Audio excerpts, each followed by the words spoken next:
Hello world, and welcome to the podcast for educators passionate about computing and AI.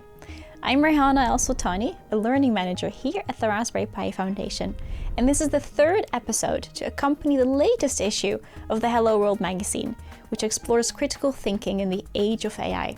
In today's episode, I'm talking to Sam Illingworth, Professor of Critical AI Literacy at Edinburgh Napier University, and the founder of Slow AI, a newsletter and curriculum for critical AI literacy with over 19,000 subscribers.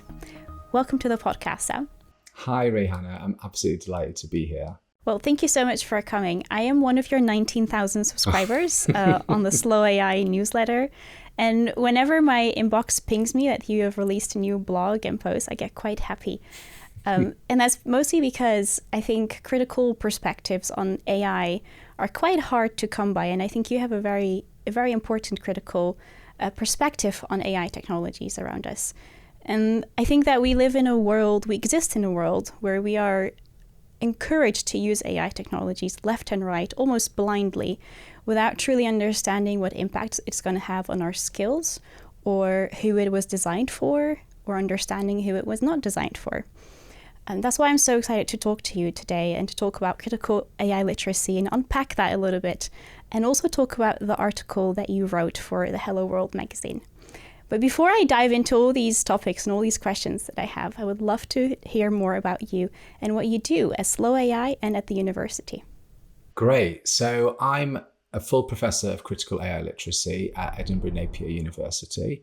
And a lot of my work there involves looking at how students and staff are actually using AI tools, and in particular generative AI tools like ChatGPT, Claude, Gemini, etc. And I'm the PI on the UK's largest qualitative research study, which was funded by the Leverhulme Trust and which we're just wrapping up at the moment. And what that did was it surveyed over 7,000 students in the UK to ask them how they're actually using these tools rather than presupposing how they might be doing so. So that's really a lot of what my work is around. My own background is I have a PhD in atmospheric physics, but I'm also a poet. It's obviously a very natural combination. And I think my interest in AI really came about with the release of ChatGPT in 2022. And when it came out, I was like, oh, cool, this is an interesting tool to play with. I can use it to make some haiku and stuff like that. But what really struck with me almost straight away was this is going to lead to the potential for an exacerbation or a widening of the digital divide. So, the digital divide that we saw during COVID in schools with those students who had access to a laptop, to high-speed internet, to software versus those that didn't. So I was playing with these tools. I was like, this is really, really interesting. And a lot of my work after being a physicist was actually grounded in working with marginalized communities and listening to their voices and making sure that their voices were heard within the democratization of science. So for me, it was like, oh, it's really important to think about how this new technology is going to be adapted and adopted. And the key thing is, right, these tools are mainly written by people who look like me, white, heterosexual, cisgendered Western men. And they're trained on the internet, which is dominated by white, heterosexual, cisgendered men. So they're incredibly biased. They don't speak for all people. My broad positioning is they can be very useful, but critical AI literacy is really all about knowing when to use AI and knowing when to leave it alone. And that's really, in a nutshell, what my work's all about. It's about working with different communities, be it staff, be it student, be it other groups, and really thinking about how they might use these AI tools, and also, sadly, how sometimes those AI tools might use them as well.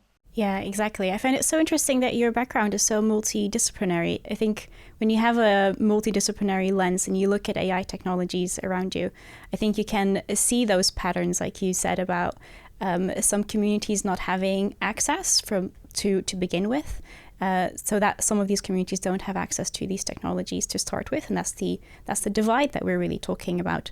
But also then taking that to then advise those communities on how to use them responsibly and maybe sometimes not to use them as well. You recently authored an article for the Hello World magazine on why AI detection software tools in education are not really that good. They're not the best use case, and that we shouldn't really use them in the field of education. I agree with you 100%, but I would really like for you to explain why you think AI detection software tools don't really work as intended in the world of education.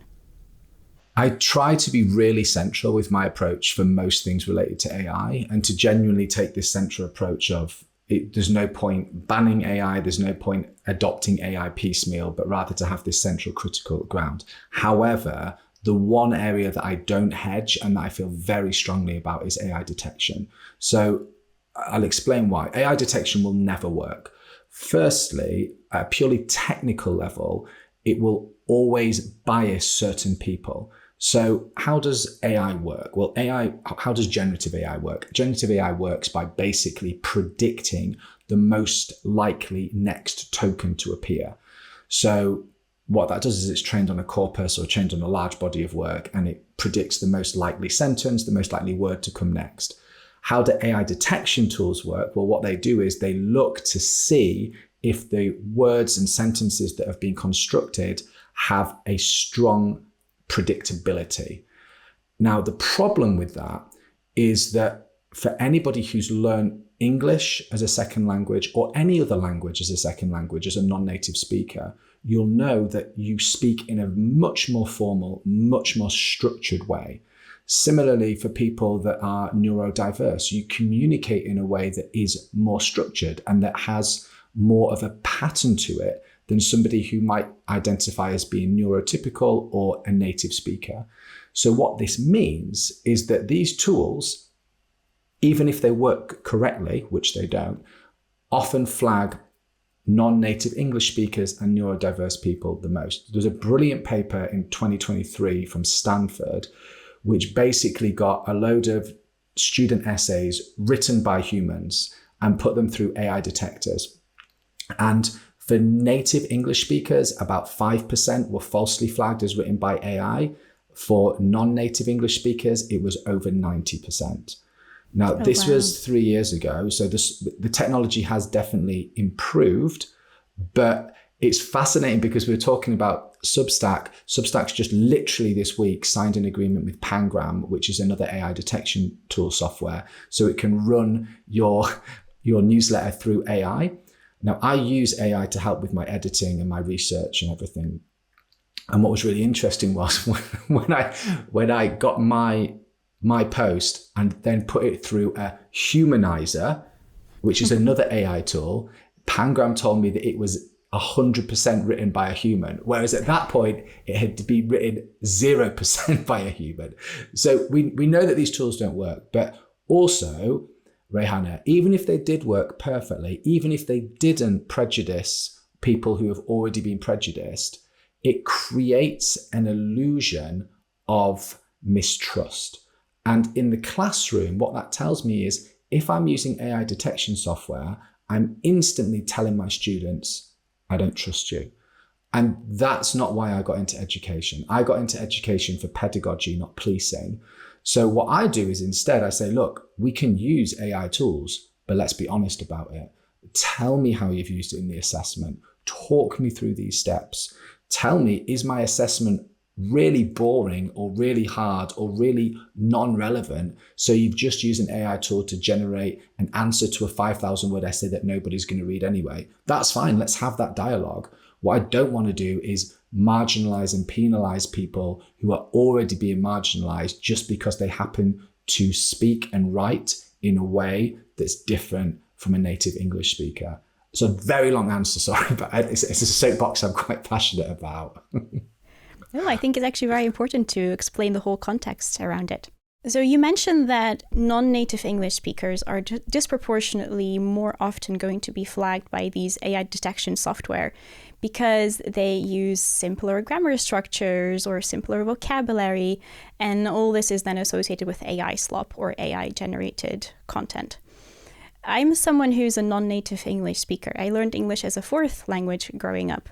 And there was one phrase that I enjoyed using so often because it was an embodied metaphor and it was easy for me to learn and then to use. And that phrase was delve deeper, because to me it meant you put on a swimsuit, you dive below the water, deep into the water, and you explore what's underneath.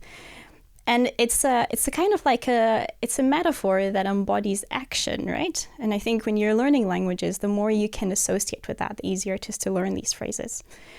But now more and more AI-generated content includes phrases like these, and now delve deeper is actually associated with AI slop. And for context, a lot of the frontier AI models have been trained using data from countries like Nigeria, where phrases like delve deeper are much more common than they are here. And so just because that has been implemented, that is represented heavily in the training data, that means the output then is also more likely to include these phrases. But that also means that we are now associating such phrases like delve deeper, but also other ones like rich tapestry and so many more with AI-generated slop.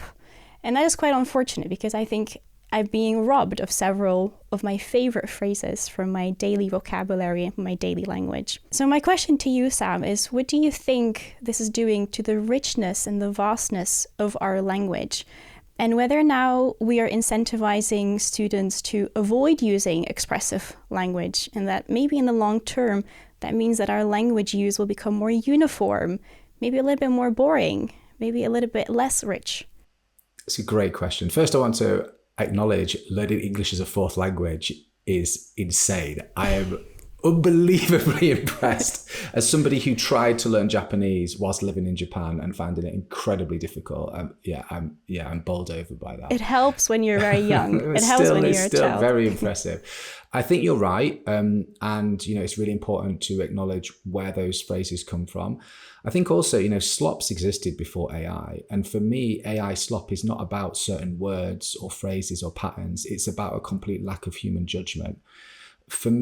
One thing that's really, for me, grounded is a word I've always used and I can't really use anymore because that always gets flagged as being AI slop. The other thing is, these structures that are incredibly powerful, like the antithesis, right? It's not X, it's Y, is an argument that's been used for thousands of years, and it's incredibly powerful. And it's because that's powerful, that's why AI tools have picked it up as an effective arguing tool, right? So I think sometimes we go a little bit too far, as you've situated. And what's really interesting, Rehana, is that there's actually research out at the moment that's showing that humans are starting to modify their language use to better mirror AI, which itself has changed based on human language use. So we're caught in this loop, right? The other thing I think that I always get in trouble for saying this, but I will say it. And I think that English is a very constipated language. Like we can't actually say it's why we're repressed as a nation. We can't really say what we want to say. If you look at something like Japanese, which is this beautiful, vast, or Arabic language, there's all these words and ideas to express. And then English is like, I literally cannot communicate what I'm trying to communicate with these words. But we know that English is the lingua franca of science and of AI as well. So not only are we kind of restricted to this language, which is already restricted, we're then, as you say, being forced to some extent to remove a lot of those rich metaphors and, cultural changes around that language use. It's something we all need to be aware of. And I think the biggest advice I would give is just, instead of calling people out for using certain words or phrases or writing tics, instead look at where that judgment is. It's fine to use AI to help you edit, to help you draft, to help you think of ideas as well. But you need to be the person that's responsible. Heard a great phrase this week. We often heard about humans in the loop. Actually, it should be humans in the lead. So this idea that we can work with those AI tools to draft our work, to edit our work, but we're the ones as humans that need to have the final decision on whether what we've created is something that we're willing to stand behind. So this element of judgment that you just explained, you also have included it in your definition of critical AI literacy.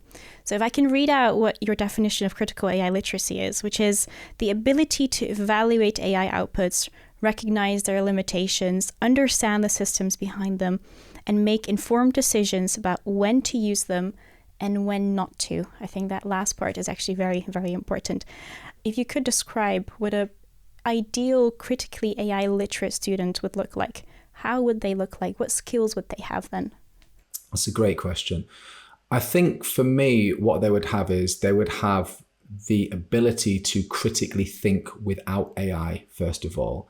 And this is, I genuinely try to stay free of hyperbole when talking about AI. But the thing I do worry about is a generation of students are going to be experiencing education through the lens of AI.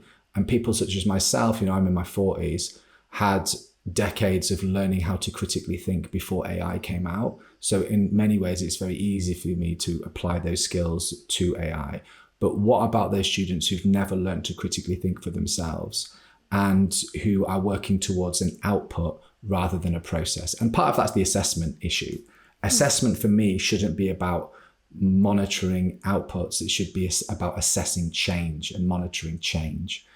So what I think we should do here is we should try to avoid something called never skilling, which is where students never get to learn those tasks in the first instance.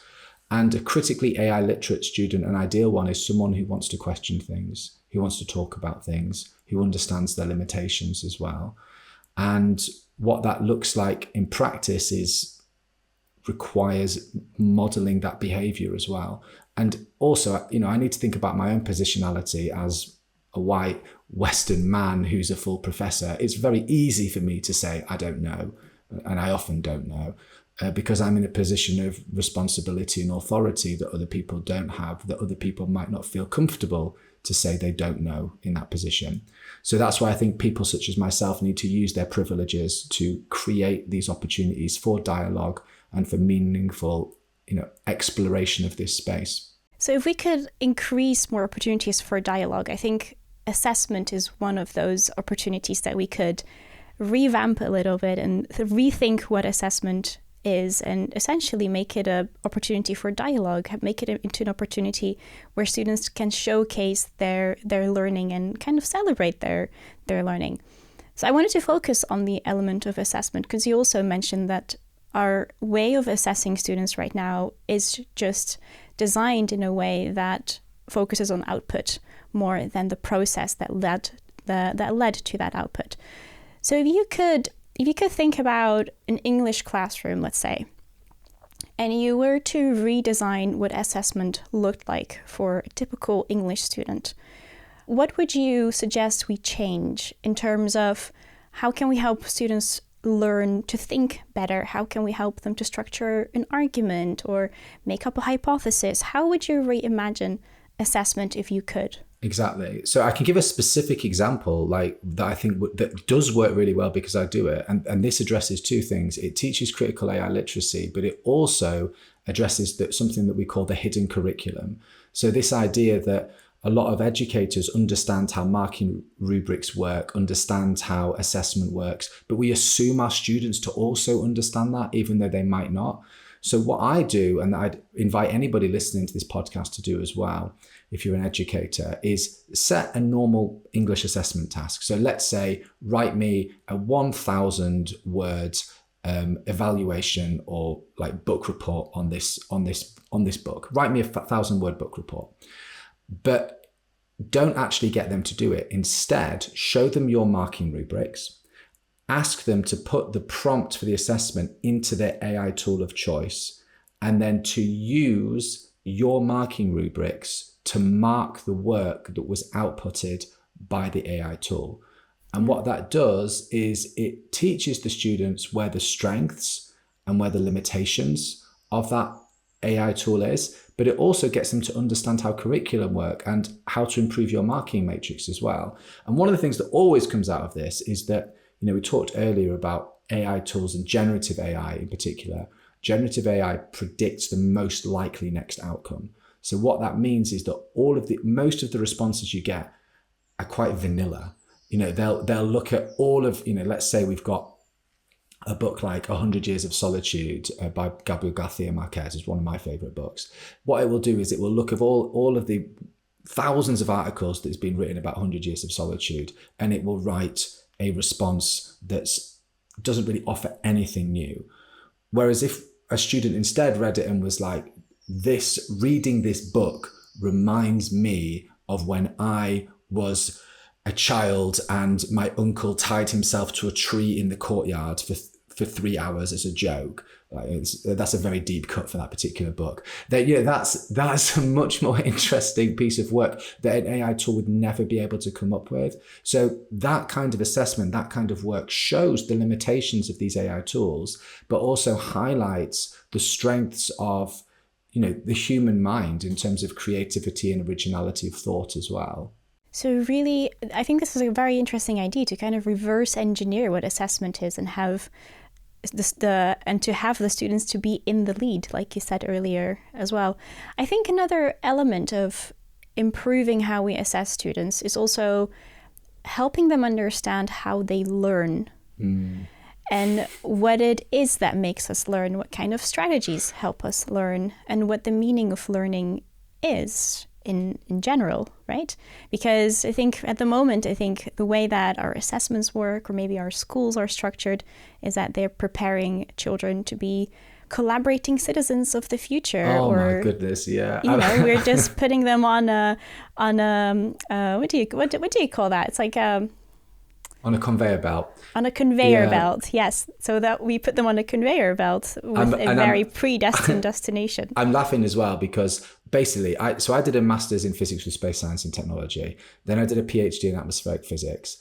And then when I got my first tenured position, I had to do a postgraduate certificate in academic practice, like learning how to teach. And I turned that into a master's in higher education when I was like 30.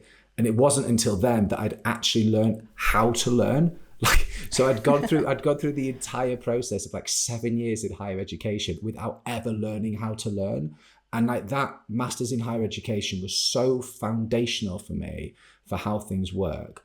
And I could not agree more in terms of assessment. There's a really great higher education researcher, Professor Jan MacArthur, and she talks about authentic assessment, and authentic assessment not being, and the purpose of the university not being preparing our students for the workforce, but rather to prepare our students to challenge the workforce and to challenge those societal issues and marginalizations and discrepancies. And that's what assessment should be doing. Exactly like you say, Rehana, it shouldn't be a conveyor belt. It should be encouraging students to answer back, to critique, to really express themselves in the fullest possible way. And if AI tools can help them do that, which I honestly think they can, then that's something that we should be bringing into the assessment process rather than completely removing and burying our heads in the sand. So in that case, we really need students to be critically literate with or without AI and to really strengthen their core skills that they had pre-AI. You mentioned as well that both you and I have had decades worth of education. So we had the time to develop all these skills, to practice our critical thinking, to make up all these arguments, or to structure arguments and structure entire essays, right? And so to then have students not have that opportunity, I think we're robbing them of that critical understanding, the critical skills that they need to be citizens of the world who can challenge the workforce, like you said, and challenge the status quo. So I think that's very empowering that you said that. I want to talk a little bit about some games that you developed. So there are two in particular that you also reference in the article that you wrote for Hello World. One is called Bot or Not, and the other is called Flagged. And I had so much fun playing both of them. It was more eye-opening, I think, and a hit to my ego, if I can be very honest. And for context, the Bot or Not game is where you have to decide whether a content has been written by a human or has been AI generated. And in the Flagged game, you get a score from a AI detection tool, and then you have to use that score to decide if you pass a student's essay as acceptable or you flag it for further inspection. I played both of these games, and what I was most surprised about was how fragile my assumptions were around what is AI generated and what is human written. And I think this is a very important concept, which is we aren't that good of judges. We aren't that good at judging whether something has been AI generated or has been written by a human. And I think that these games really convey that element of fragility in our judgments, but also the uncertainty in our judgments. The kind of clues that we rely on are not reliable at all. They're kind of ambiguous. They're pretty vague. Why do you think it's important that we convey this sense of uncertainty and fragility in our judgment when we think about AI tools and AI detection software, for example? And why do you think that highlighting this fragility in our judgment is such an important step towards critical AI literacy? I think that highlighting those judgments is essential, because otherwise what happens is it turns into some kind of witch hunt where we're not even reading or engaging with the content. We're just trying to think, was this generated by AI or not, which I think is really dangerous. Now, that's not to say that we shouldn't go down one end of the spectrum, which is where certain social media sites have a lot of AI generated content, and then the comments are AI generated content, and they lack that judgment. That's not what we want. But on the other hand, I don't think there's an issue with people, as I've said, using AI for certain processes. I'm upfront about it. I use AI to help me research. I use AI to help me improve certain turns of phrases. But I checked everything myself. I read everything myself, and it's all my original thoughts. I mean, I don't particularly see a problem with that. I think it's important that we're transparent about it as well. And, you didn't do that badly, Rehana. I think the average score on But or Not is like 40%. So it's really hard.